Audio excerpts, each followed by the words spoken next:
जिंदाबाद जिंदाबाद जिंदाबाद भीम आर्मी जिंदाबाद जिंदाबाद जिंदाबाद हमारी जीत जिंदाबाद जिंदाबाद जिंदाबाद हमारी जीत जिंदाबाद जिंदाबाद जिंदाबाद हमारी जीत जिंदाबाद जिंदाबाद जिंदाबाद हमारी जीत छोड़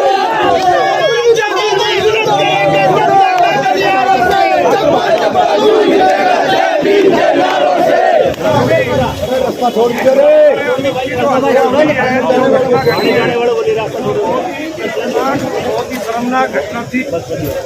उसमें उसमें अभी यही कहा है कि भाई ये कह रहे थे कि भाई पहले जो है इंक्वायरी होगी और फिर FIR होगी। हमने वो बात जो बिल्कुल मना कर दी, मगर और केसों में देखोगे पहले FIR होती है बाद में इंक्वायरी होती है। तो उसके लिए जो है पुलिस एग्री हो गई है और उन्होंने कहा है कि जी हम जो है अभी FIR कर रहे हैं। तो FIR करने के बाद ही मगर जो है, क्योंकि वो कह रहे इस बात पढ़ रहे थे कि पहले दाह संस्कार कर दो उसके बाद जो है FIR हो जाएगी। हमने कहा भाई बिल्कुल नहीं होगी, पहले जो है FIR होगी और उसके बाद दाह संस्कार होगा।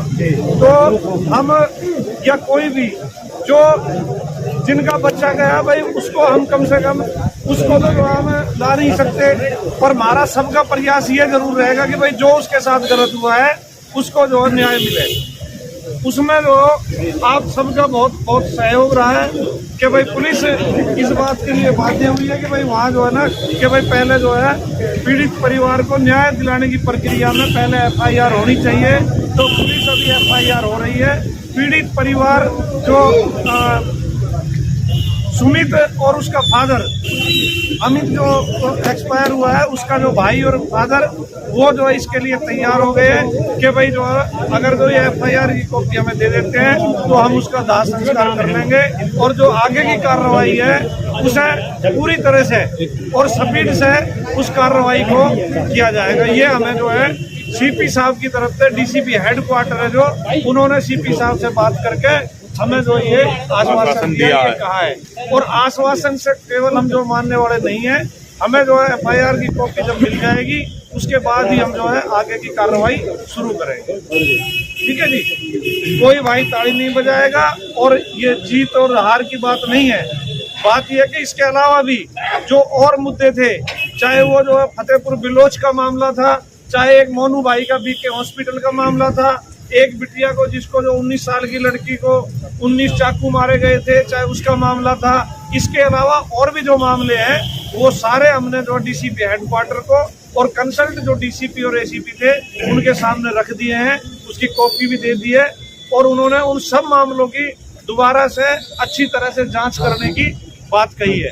और ये कहा है कि भाई जो हमारा यहाँ जिलाध्यक्ष है वो अपना हमारे जो वकील हैं उनसे जो सलाह मशवरा करके और जो पीड़ित परिवार है उनसे बात करके वो अच्छी तरह से एक जो एप्लीकेशन दूसरी बना करके जो और मामले हैं इस अमित की अलावा जो मामले हैं उनमें वो सारों में दोबारा एक जो है मेमोरेंडम देंगे, एक एप्लीकेशन देंगे। उसके बाद उन पर जो है ना कार्रवाई चालू हो जाएगी। और देखो कोई भी मामला है भाई सही तरीके से रखा जाएगा और उसके पीछे जो है आप लगे रहोगे, जब भी कोई न्याय मिलेगा ना। तो सरकारी काम तो जैसे होते हैं वो आप भी पता है, मुझे भी पता है। तो इसलिए सभी जो जागरूक साथी हैं, जो हमारे चाहे भीम आर्मी के हैं, चाहे आज़ाद समाज पार्टी के हैं, चाहे बहुजन समाज पार्टी के हैं, चाहे हमारे और अन्य किसी भी पार्टी या किसी भी सामाजिक संगठन के लोग हैं, उन सभी साथियों का भाई यहाँ आने पर बहुत बहुत धन्यवाद। वैसे तो नैतिक जिम्मेदारी है, पर फिर भी मैं अपनी तरफ से उन सभी साथियों को जो इस परिवार को न्याय दिलाने के लिए आए हैं उन सब का मैं धन्यवाद करता हूँ। और उम्मीद करता हूँ कि भाई आगे भी अपना सही तरीके से अपना यदि कोई घटना घटती है, किसी भाई को दुख होता है, तो आप और हम सब मिल करके अपनी बात को सही तरीके से रखेंगे। आप सबका बहुत बहुत धन्यवाद। और पीड़ित परिवार को लिए भाई हम यही कह सकते हैं कि भाई जो है ये समाज आपके साथ कभी भी जरूरत पड़ेगी तो आपके साथ खड़ा रहेगा।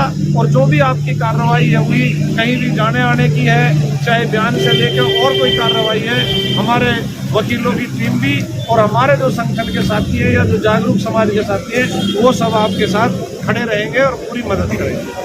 तो सर FIR में क्या क्या बातें मेंशन की है? एफआईआर में हमने प्रमुखता से जो कहा है, वैसे तो एफआईआर जो पीड़ित परिवार ने जो शिकायत लिखित में दी है भाई उसी पे ही होगी, तो उसके मामले में हम कुछ नहीं कह सकते। पर जो हमने रखा है वो ये रखा है कि भाई उसको 5 तारीख को अरेस्ट करके और 7 तारीख तक शाम तक उसमें रखा, जो अपना 2 नंबर पुलिस चौकी में, वो बिल्कुल अवैध हिरासत थी, रख ही नहीं सकते थे 24 घंटे से ज्यादा। और उसके बाद जो सीआईए वाले ले गए और जो उसमें उन्होंने जो उसके साथ टॉर्चर किया, जो उसको मारपीट की, बेरहमी से मारा पीटा, उसके भाई के सामने मारा पीटा, उसको हाथ पैर बांध करके, वो सरासर गलत था। तो उसमें डीसीपी साहब ने कहा है कि भाई बिल्कुल जो है ना कहीं इसमें अनियमितता बरती गई है और जो भी दोषी होंगे उनके खिलाफ सख्त से सख्त जो कार्रवाई नियमानुसार होती होगी वो करेगा। तो सर एसीपी साहब के आश्वासन के बाद अब ये एसीपी नहीं, सीपी साहब के माध्यम से, डीसीपी हेडक्वार्टर के माध्यम से सीपी साहब का जो है ये निर्देश था, ये जो है बात थी कि भाई कोई भी इस मामले में किसी तरह की ढिलाई नहीं बरती जाएगी। और आंदोलन नहीं है ये आवाज उठाने की जो है एक बात है, तो उसके लिए ये सब इकट्ठे हुए हैं। और अब जब पीड़ित परिवार ही संतुष्ट है कि भाई वो कह रहा है कि भाई जो है अब उसको जो हम एफआईआर होने के बाद हम जो उसका दाह संस्कार कर देंगे, तो अब जो है ये आंदोलन वाली तो बात रही नहीं, ना ही जो है यहाँ ज़्यादा अपना कोई और बात है। सर एक मांग और थी कि दोबारा से पोस्टमार्टम किया जाए, तो सर दोबारा होगा? नहीं, पोस्टमार्टम की जो रिपोर्ट है वो भी आई नहीं है। पोस्टमार्टम की रिपोर्ट के बाद क्योंकि अब जुडिशरी जांच चल रही है, सीडीएम जांच कर रहा है, तो वो जो है अपने हिसाब से जो सारे तथ्यों को वो अपनी रिपोर्ट लेकर के पोस्टमार्टम, तो सारे तथ्यों को जो है पीड़ित परिवार को हमें भी दिखाएगा देगा और जो उसकी कॉपी राष्ट्रीय मानव आयोग अधिकार को भी भेजेंगे। साथ में जो SC/ST जो कमीशन है उसको भी जो है भेजा जाएगा। टीम आर्मी जिंदाबाद, जिंदाबाद, जिंदाबाद। हमारी एकता जिंदाबाद, जिंदाबाद, जिंदाबाद। हमारी एकता जिंदाबाद, जिंदाबाद, जिंदाबाद। जय भीम, जय भीम, जय भीम, जय भीम, जय भीम।